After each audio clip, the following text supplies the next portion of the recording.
Bismillahirrahmanirrahim. Assalamualaikum warahmatullahi wabarakatuh. Perkenalkan, nama saya Heni Nur Aini dari kelas Akuntansi 4C, Program Studi Akuntansi Fakultas Ekonomi Universitas Kuningan. Di sini saya mewakili teman saya yang bernama Napira Depita Ananda dan Nurilah Tresna Purbayanti, kelompok 4, untuk menjelaskan analisis laporan keuangan sektor aneka industri subsektor tekstil dan garmen periode tahun 2016 sampai tahun 2020. Kami sudah menganalisis 3 PT. Yang pertama PT Indorama Sintetik Tbk, yang kedua PT Eratik Jaya, yang ketiga PT Asia Pasifik Fibers.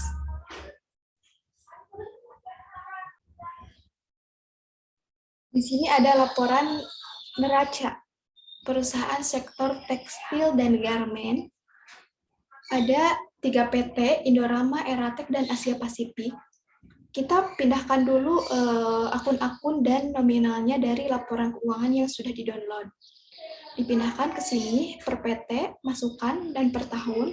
Lalu dari tahun tersebut kita totalkan. Lalu dari total aset-aset dari total akun-akun ini, kita pindahkan ke atas, ke sini. Ini merupakan laporan neraca yang sudah digabung dari 3 PT. Begitupun untuk tahun 2017 sampai tahun 2020. Kita ditotalkan dulu, lalu dipindahkan ke sini. Maka muncul hasil nominal dari 3 PT tersebut. Lalu di sini ada laporan laba rugi. Sama seperti tadi, kita memasukkan dulu nominal per PT-nya dan per tahunnya. Lalu dari tahun tersebut kita ditotalkan terlebih dahulu, lalu dipindahkan ke sini. Ini merupakan laporan laba rugi yang sudah digabung menjadi 3 PT. Ada penjualan bersih dan yang lainnya. Untuk selanjutnya ada analisis perbandingan neraca. Di sini ada aset lancar sampai dengan liabilitas dan ekuitas. Tahun 2016 sampai tahun 2020. Di sini ada USD, persentase, dan rasio. Untuk menghitung USD-nya, saya contohkan pada akun kas dan setara kas. Kas dan setara kas tahun 2017 dikurangi dengan kas dan setara kas tahun 2016. Untuk menghitung persentasenya, hasil USD yang tadi dibagi dengan kas dan setara kas tahun 2016. Sedangkan untuk menghitung rasionya, kas dan setara kas tahun 2017 dibagi dengan kas dan setara kas tahun 2016. Begitupun untuk akun yang lainnya dan untuk tahun berikutnya. Di sini juga ada laporan neraca, laporan laba rugi. Mohon maaf, ada laporan laba rugi perusahaan subsektor tekstil dan garmen. Di sini ada USD juga, persentase dan rasio. Untuk menghitungnya sama seperti tadi, dengan cara penjualan bersih tahun 2017 dikurangi dengan penjualan bersih tahun 2016. Untuk menghitung persentasenya, hasil USD yang tadi dibagi dengan penjualan bersih tahun 2016. Untuk menghitung rasionya, dengan cara penjualan bersih tahun 2017 dibagi dengan penjualan bersih tahun 2016. Begitupun untuk akun yang lainnya dan untuk tahun-tahun berikutnya pengertiannya sama. Di sini ada laporan analisis rasio perusahaan subsektor tekstil dan garmen, analisis rasio untuk tahun 2016 sampai tahun 2020. Ada rasio likuiditas, leverage, aktivitas, dan profitabilitas. Di sini sudah ada rumusnya, kita tinggal memasukkan nominalnya dari laporan neraca dan laporan laba rugi. Didapat hasil sekian. Ini untuk rasio industri gabungan dari 3 PT.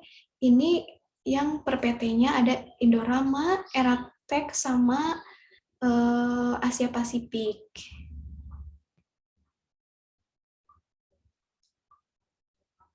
Lalu selanjutnya kita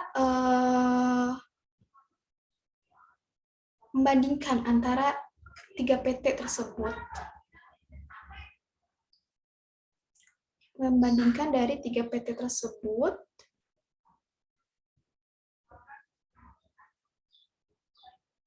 seperti ini, PT Indorama Sintetik, PT Eratek, dan PT Asia Pasifik.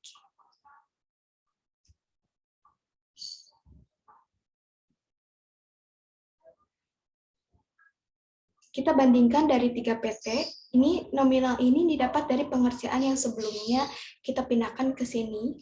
Lalu dari hasil perhitungan ini kita buatkan grafiknya. Lalu muncul grafik seperti ini perbandingannya. Begitupun untuk rasio-rasio yang lainnya, pengerjaannya pun sama seperti yang tadi. Lalu di sini ada analisis common stage.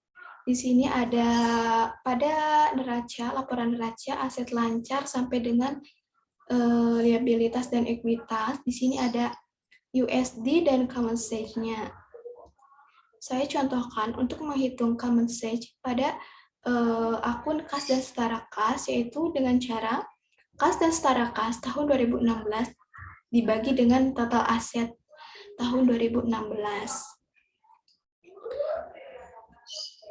Sedangkan untuk menghitung liabilitas jangka pendek pada akun pinjaman jangka pendek tahun 2016, untuk menghitung common stage-nya itu dengan cara pinjaman jangka pendek tahun 2016 dibagi dengan total liabilitas dan total ekuitas. Maka muncul hasil analisis common stage-nya berbentuk persentase. Lalu di sini ada laporan laba rugi, analisis common stage-nya. Saya contohkan untuk menghitung penjualan bersih. Untuk menghitung common stage-nya yaitu dengan cara penjualan bersih tahun 2016 dibagi dengan penjualan bersih tahun 2016 juga.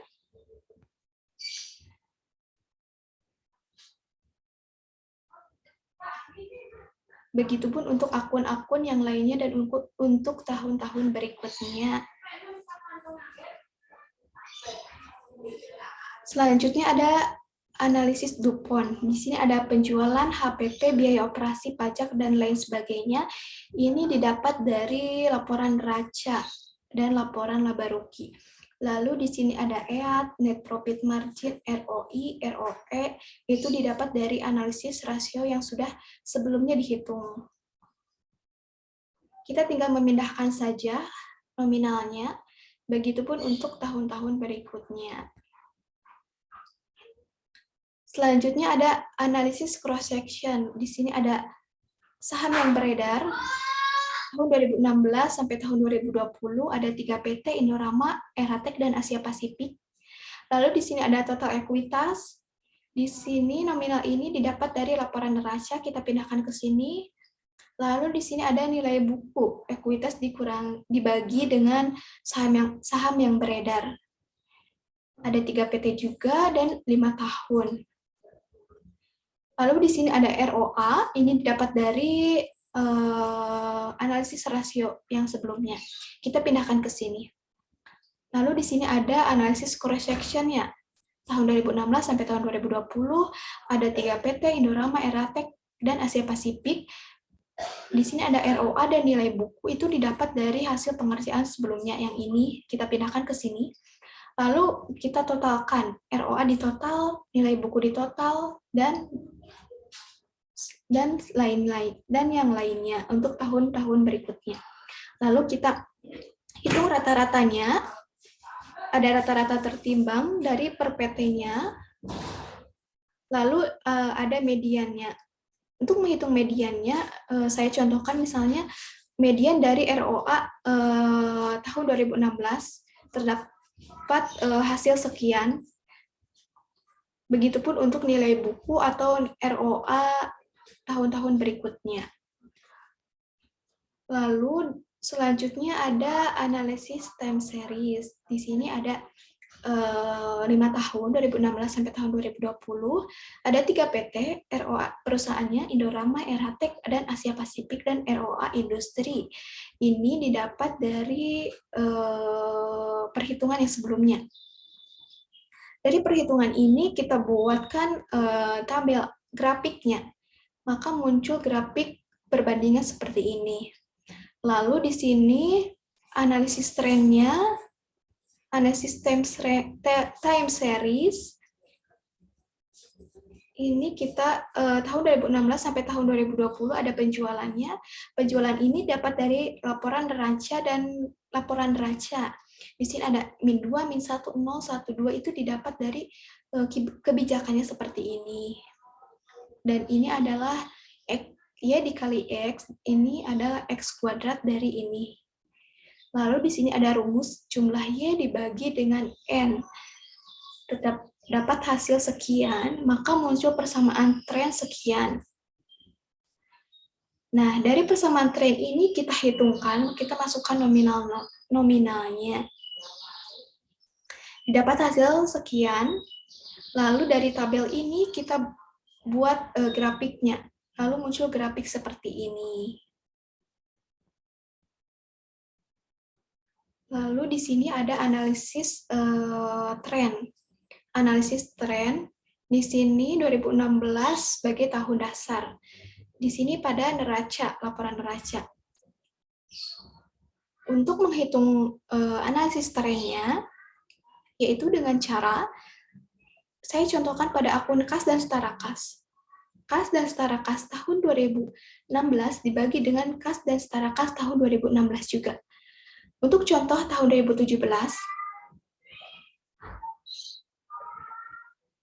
perhitungannya yaitu dengan kas dan setara kas tahun 2017 dibagi dengan kas dan setara kas tahun 2016. Begitupun untuk akun berikutnya dan tahun-tahun berikutnya pengerjaannya sama. Lalu di sini ada analisis tren neracanya, jumlah aset lancar, aset tidak lancar. Ini persentase ini didapat dari pengerjaan ini. Kita pindahkan ke sini. Dari tabel ini kita buat grafiknya. Maka muncul grafik seperti ini. Lalu di sini ada analisis tren untuk laporan laba rugi. Perhitungannya sama, saya contohkan pada tahun 2018. Pada akun penjualan bersih, cara menghitungnya yaitu penjualan bersih pada tahun 2018 dibagi dengan penjualan bersih tahun 2016. Maka didapat hasil persentase sekian. Lalu di sini ada akun penjualan bersih, laba tahun berjalan, laba dari operasi yang dilanjutkan. Ini ada hasil persentasenya didapat dari ini pengerjaan sebelumnya. Lalu dari tabel ini kita buatkan grafiknya, lalu muncul grafik seperti ini. Sekian pemaparan analisis laporan keuangan subsektor tekstil dan garmen. Kurang lebihnya mohon maaf. Ditutup wabillahi taufiq wal hidayah. Wassalamualaikum warahmatullahi wabarakatuh.